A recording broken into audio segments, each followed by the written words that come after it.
Cumprimento a todos. Continuando a questão da relação de trabalho e a diferença do contrato de trabalho com outros contratos, eu apontaria hoje algumas distinções.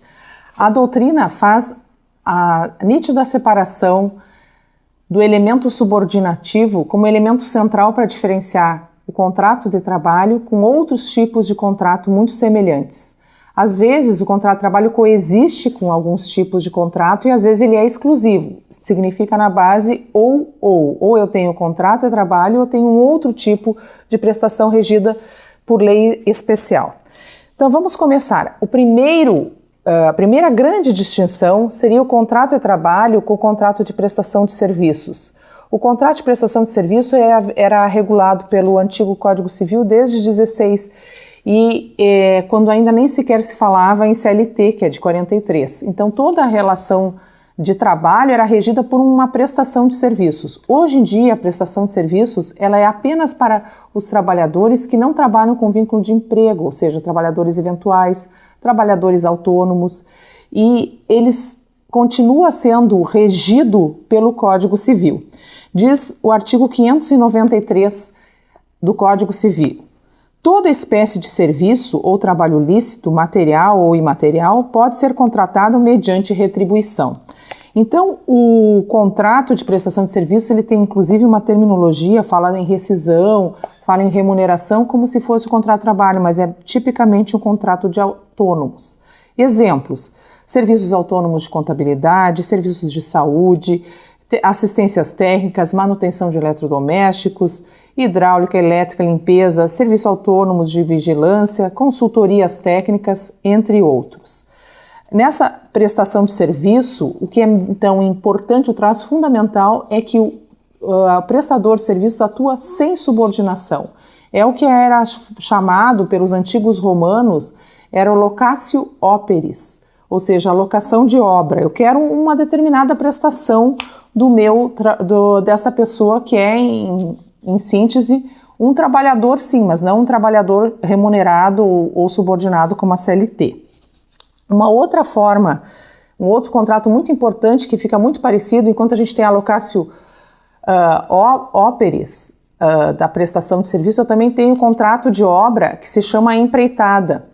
Quando, por exemplo, que aí se usa mais na construção civil, quando eu quero que alguém faça uma determinada obra, complete uma determinada obra, e o contrato de empreitada, ele tem características também de não ser um contrato com subordinação, mas sim com independência, com autonomia do prestador de serviços.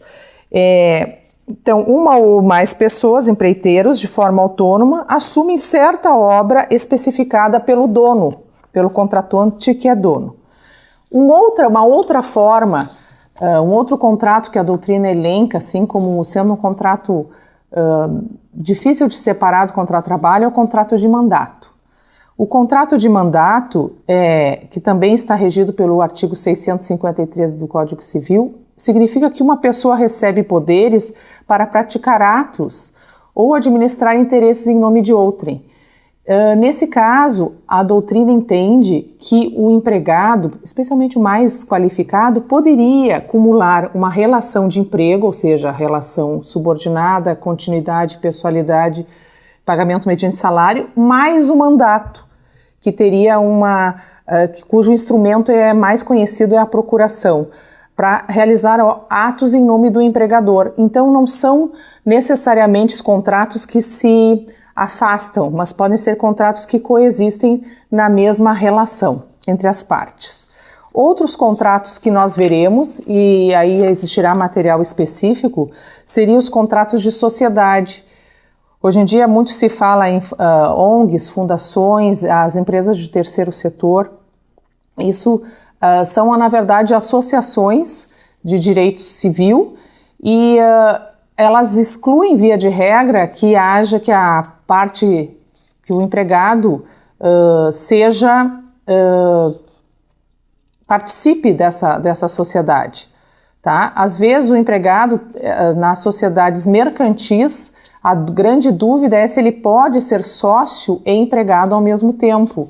E aí existe uma súmula do TST 269 dizendo que também pode coexistir o contrato de sociedade e o contrato de trabalho, desde que o contrato de trabalho fique suspenso.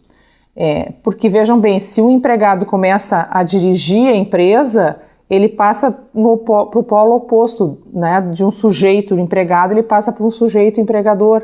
Então, se ele tem um tipo de direção que vai determinar os rumos da empresa, a doutrina entendeu que o contrato de trabalho fica suspenso. Agora, se ele for um pequeno sócio, um sócio minoritário, poderia coexistir tranquilamente a relação de emprego. Também existe a questão da representação comercial, de uma legislação muito antiga, de 65.